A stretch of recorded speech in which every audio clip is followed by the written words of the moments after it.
There are two ways to enter music. One is using your own natural handwriting, referred to as handwriting mode, and the other, using the two palettes, notes, and expressions, referred to as palette mode. After opening the Notes palette, you will see three columns: Notes, Rests, and Modifiers. To add new notes, you can choose between two methods. With the button labeled Sliding On, tap on a location in your score to enter the selected duration. While still holding down, you can drag left or right to any other location. If you are over an existing note or close enough to an existing note, then that note will become highlighted. This tells you that once you release, you will be adding a note to that beat, making or adding to a chord. Otherwise, you will be inserting a note in between two notes.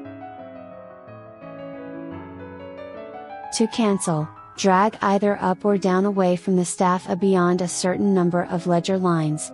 The number of ledger lines before canceling can be set in the Action menu, Advanced Settings, Palette Mode.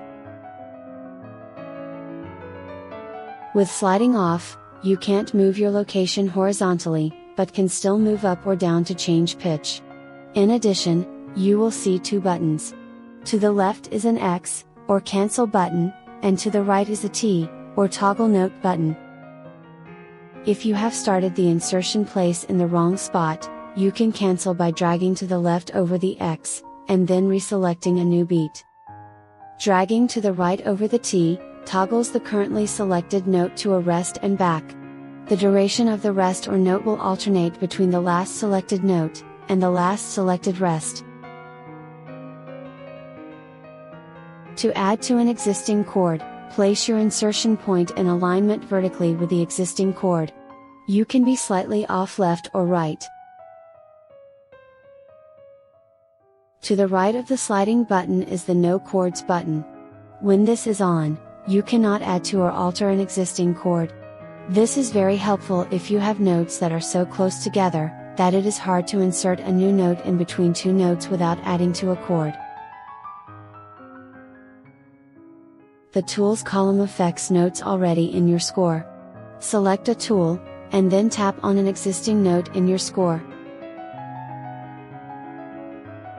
If the Change Existing button is on, tapping on a note in your score changes its duration to the duration selected in the menu. This is useful if you want to change the duration of many notes. The Expressions palette has two types of expressions. Those that are applied to a single note or chord, such as an accent, and shapes, such as slurs and crescendos, which need both a starting note and an ending note. To apply the single note type, select an expression and then tap on a note.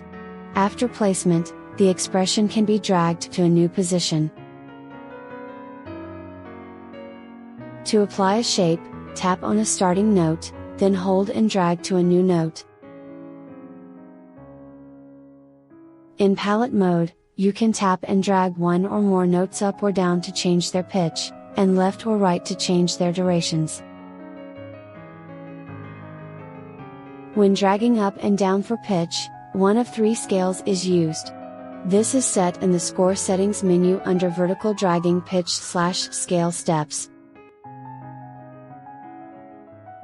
In diatonic mode, only notes in the key signature are used. In chromatic mode, all notes are used, and notes that need accidentals will use either sharps or flats, depending on the key signature. And finally, in direction mode, dragging up uses sharps, and dragging down uses flats.